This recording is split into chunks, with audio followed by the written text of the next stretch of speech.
शरदीय नवरात्रि पूर्ण होने पर जो विजयदशमी आए, उस दशमी के दिन जो एक शमी का पत्र भूलवश भी महादेव को समर्पित कर दे, उसकी जिंदगी में कभी संपदा की कमी ना आए।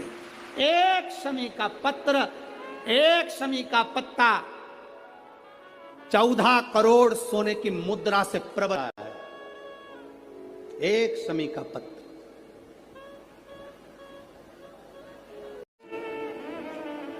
वर्तंतु कौत्स से कहे मुझे 14 करोड़ सोने की मुद्रा चाहिए। गुरु परीक्षा लेता है।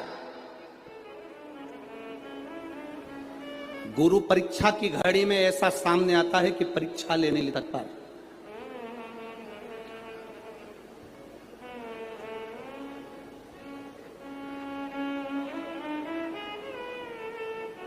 ली परीक्षा,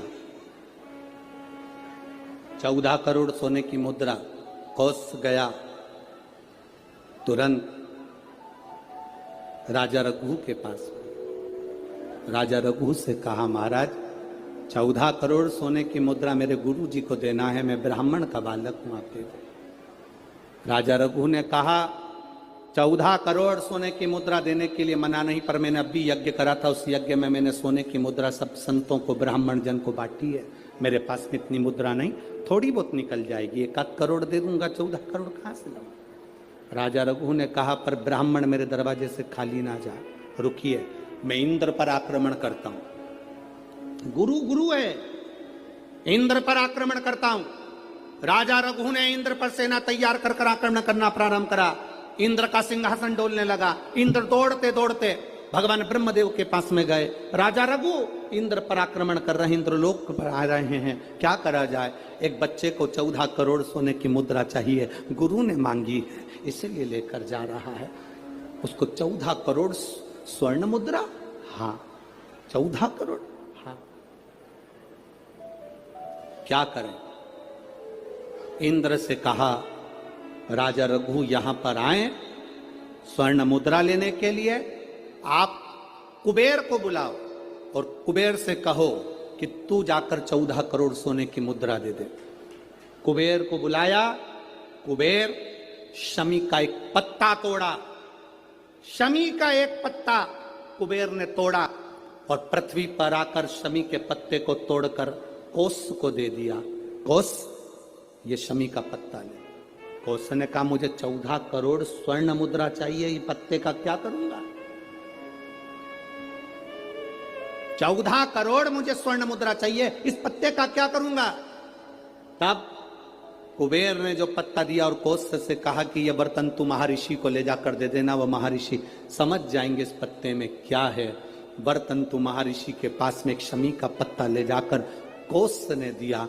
कौत्स ने जैसे ही दिया, बर्तंतु ने उस पत्ते को अपने सिर से लगा लिया और जान गया ये मेरे महादेव का शमी का पत्र है। एक पत्ते में 14 करोड़ सोने की मुद्रा का फल होता है।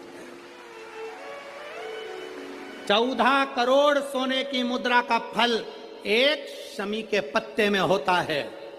तुरंत बर्तंतु महर्षि ने शंकर की आराधना कर कर शिव जी से हाथ जोड़कर प्रार्थना करी, बाबा प्रकट हो।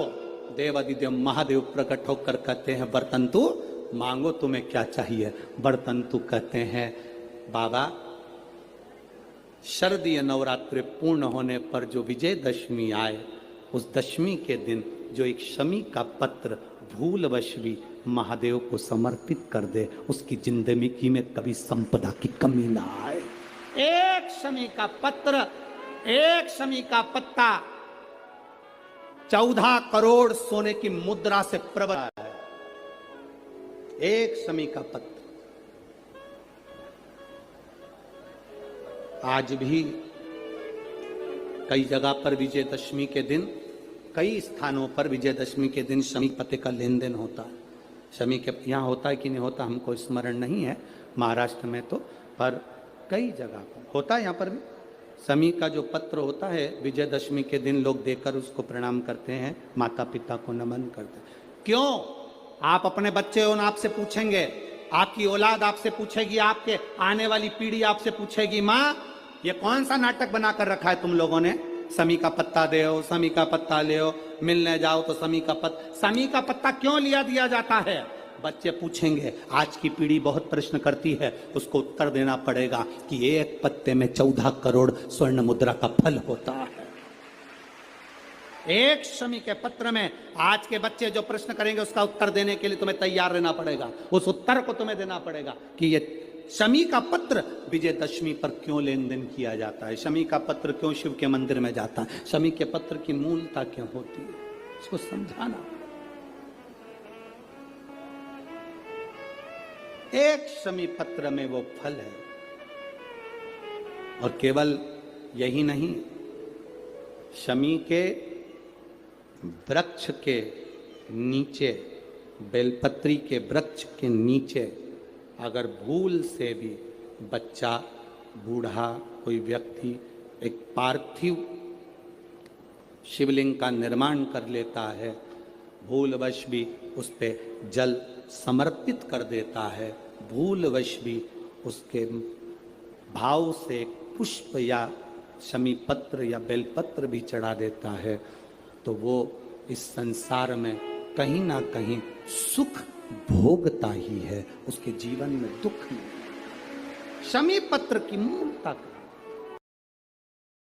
जो दिया अखंड जलता है उसकी बाती का मुख दक्षिण का नहीं होना चाहिए।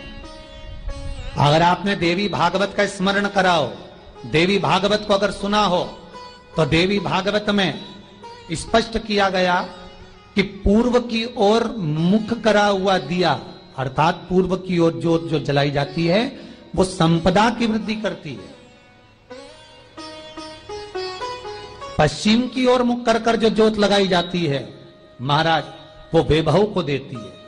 और उत्तर की ओर जो मुख कर कर ज्योत जलाई जाती है, उत्तर की ओर जो ज्योत का मुख रहता है, वो आयु की वृद्धि करती है, घर में अकाल मौत को रोकती है।